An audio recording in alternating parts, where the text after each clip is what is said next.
there a parallel between your success as a legendary Husker and the success of the UNO hockey program, or is that coincidental in some senses? Oh, I don't know. I don't want to read too much into it.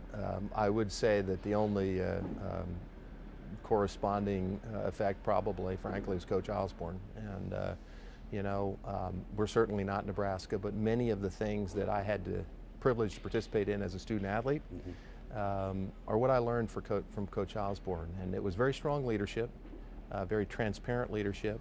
It was unity of purpose. And you will never achieve what you hope to achieve if you don't have everybody on the same page. Everybody has to feel valued. Everybody has to have a role to play. That includes fans. It includes everybody. You got to bring, and then you had to hold people accountable. But it's surprising what you can't achieve if you're not unified. But I'm going to tell you, it's really surprising what you can achieve if you have everybody, you know, pulling in the same direction. So that's the thing most that I've learned. I mean, you know, my experience down there, it didn't matter if you were a walk-on, full scholarship, big-time recruit. You were treated the same. You had a role to play, and the best players played. And you know, fundamentals were important. And so, you know, I don't know how much of it translate. I only know that we have high expectations, and you know, student athletes want to have high expectations. They want to win. We're in the competition business. You know, so many times you're a little bit worried about, well, is it all about wins and losses? Hey, we're trying to win on the ice. We're trying to win in the classroom. We're trying to win in everything we participate in. I noticed when I read your bio on the website, there is a lot of stress on academics as well. It's not all sports.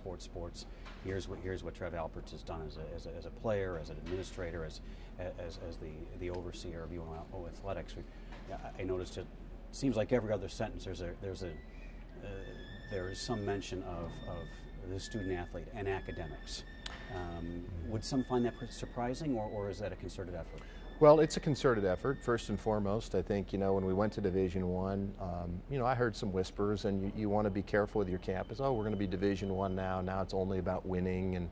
And see, I've always believed, and that was my experience, is that you can be great in your area of competition, but you can also be great in the classroom and great in the community. They're not at cross purposes. You can do all of those things, and that's our objective. We're proud of our GPA, cumulative GPA of over 3.4. I mean, our hockey program is the #1 cumulative GPA of all of our men's programs. And so, you know, I think you can have that expectation and accountability at every single level. And that's frankly just what my experience was as a student athlete. And we owe it to those students to push them in the classroom. I got drafted. I thought I'd play 12 years in the NFL, and guess what? I watched for 3, right? And at 26 years old, I had to get a job.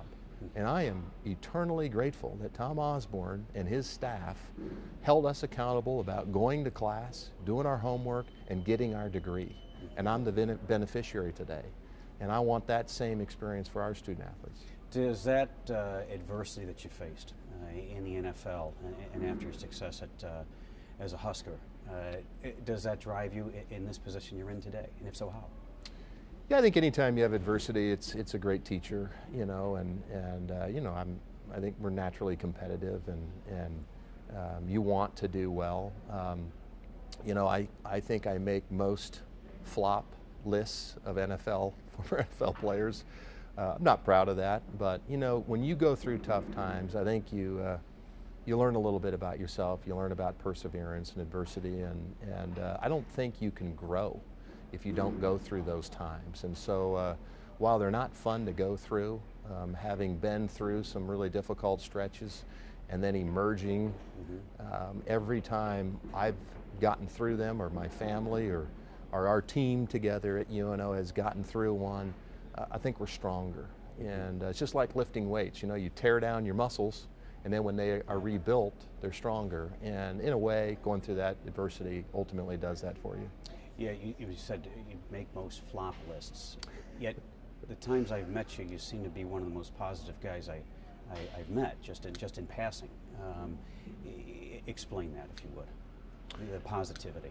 Well, you know, look, you know, I just, You know, I don't know. I don't know where it necessarily comes from, but my family, my father and mother raised us to believe that, you know, I guess my dad, one of the things that, you know, he gave us the confidence to compete. You know, so many times I think we're afraid to take on big things or challenges because we're afraid of failure. And, you know, I guess that never has been a big deal for me personally, because I've watched people come together and work and create solutions. So I don't know, I just think that life is worth living. There's great opportunity. I believe I'm here for a purpose.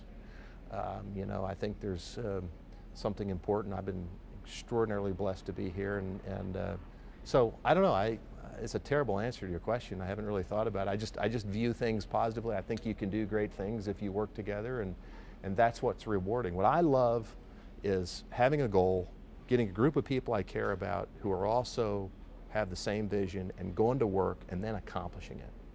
That is, to me, what is awfully fulfilling.